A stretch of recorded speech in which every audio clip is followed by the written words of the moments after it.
Bata ako na ka. Ganda lang ako ah.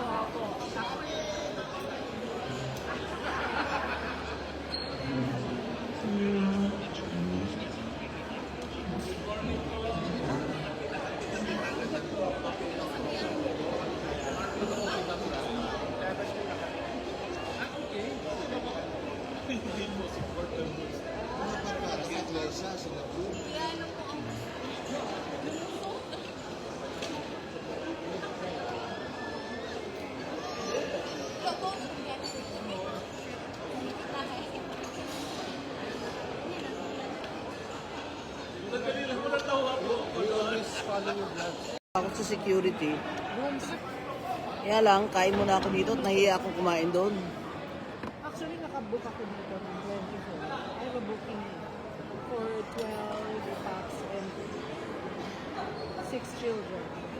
Naka-pencil book ako dito sa... Huwag mo na i-cancel. Dito kayo mag-Christmas. Christmas Eve. Try ko. Lester! Alam mo kasi kailangan pencil book ano. Dexter! Live ba tayo? Naka-live ka. So, pwede Ha? ma-cancel yun. Ayun na, ayun na. Lakas ng subo ko. Pero sa Okada, Naghihintay kami ng meeting. Ayun na, 1,000. Christmas Eve, nag-book ako dito. At saka, 5 o'clock ho ako magsasalita. Bawal po magmura. Ewan ko lang kung yung word na bangag, pwede ba? Pwede kaya? Small plates. Meron. Pero kumukuha naman.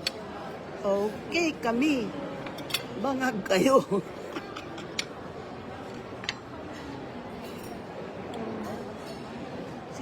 Sit, ali, bang, bang. Lakig na ng tiyan ng mga kawatan.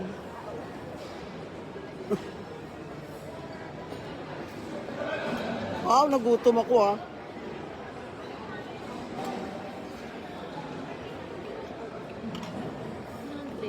Follow niyo po ako. Nagkakaroon na ako ng once a week sa Net 25. Bongga.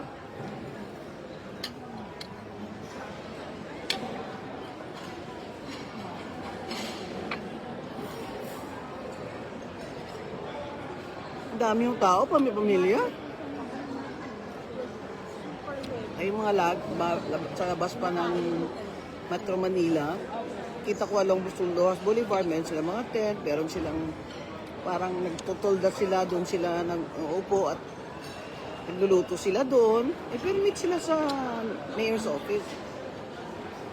Parang silang extension ng Luneta Park. At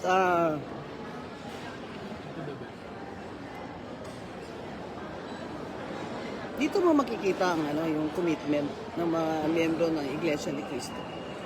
Kasi yung iba, taga-ibang province pa, outside Metro Manila, dito pa sila. Talagang 3 araw po sila dito. Ito pong mamayang hapon at gabi na mga talumpati ay hindi po mga miyembro ng Iglesia ni Cristo magsasalita. Kagaya ko po.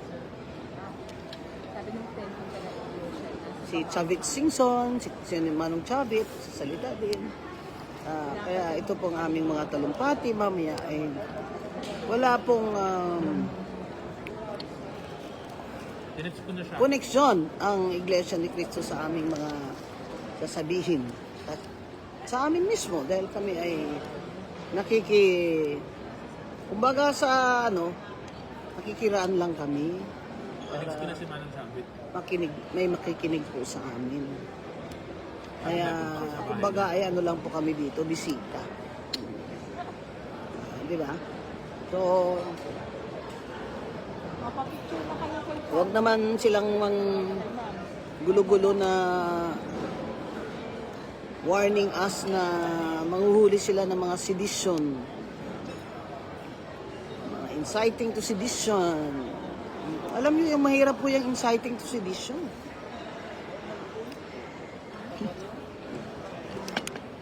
Kailangan mo yan, grupo. Eh, mag-isa lang ako. Grupo ako ng 4.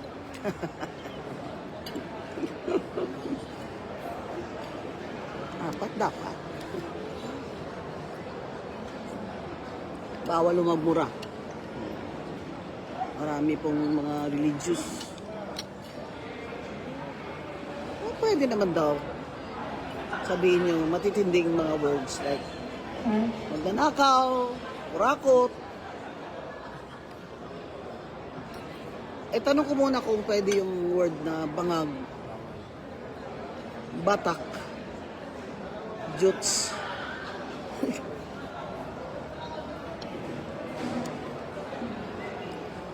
Alam nyo, wala akong tiwala eh. Ang problema talaga ni BBM, wala na tayong tiwala sa kanya. Yung mga taong bumoto sa kanya, wala nang tiwala sa kanya. Kahit drama-dramahin pa niya tayo na siyang nag-discover ng Ghost Project. Nagreklamo ka dyan dahil wala ka eh. Yung mga insertion, sinolo na nila, Romualdez at ni Saldico ng mga congressman eh. Ikaw wala. Kaya ka nagpahabol ng 100 billion na insertion. Ano totoo? Sabi-sabihin nyo pa, ba't kailangan pa siya magpa-insertion eh, kung nilagay niya na lang sa NEP yun. Kasi na-realize mo na late, ikaw pala wala. Lahat sila meron. At 25% ka. Limpyo ha. Malinis na, sabihin madumi na 25% talaga. Walang no questions asked, bahala kayo dyan sa buhay nyo, paano nyo gawin yung mga project na yun, basta 25% kay BBM. Sa 100 billion. Ano sinasabi ni Saldi ko na hinatid niya sa bahay nila? Ibongbong. At sa Malacanang. Papunta na. Ba't kayo maniniwala dun? Kay Saldi ko. Ba't di po kami maniniwala? Lahat to ng sequence of events points to the probability na tama yung sinasabi niya. Na pinaalis siya sa Pilipinas para tumahimik siya. Sabi, will be taken care of. English na yan ni Martin Luther. Wala ako dyan. What the president gets, the president wants, the president gets. Di ba? English speaking yan si Martin Luther. Di ba? Kung sabihin pa ni Saldi na Tagalog, hindi. Ba't na Tagalog? Si Martin, hindi naman Tagalog yun. Speaking is spoken yun. Hindi yata marunong magwaray yun. Ito na, yung listahan ni, pinost ko na sa Bing Guanzon, Rowena Guanzon, Facebook, yung listahan ni Zaldico. Okay, guys? Tingnan nyo yung listahan ni Zaldico. At tingnan nyo yung mga over 100 million na mga funds kung sino ang kontraktor. Tapos kung wala, nandyan yung address. Tingnan nyo kung sa congressman nyo yun. Kasi ang daming malalaki doon na over 200 million para sa Cebu. Para sa 6th District ng Quezon City kay Congresswoman Copilar, Marvin Rillo, Roman Romulo. Yung nakakasakit talaga, saklap talaga. Nakakainis talaga yung mga party list. Yun namang sinulat ni Diskaya, di ba? Dinisclose ni Diskaya, yung mga party list representative na kumuha ng kickback. Bam Noel ng Anuaray, Edwin Garjola ng CWS party list sa Batangas. Agap party list. Uswag ni Jojo Ang.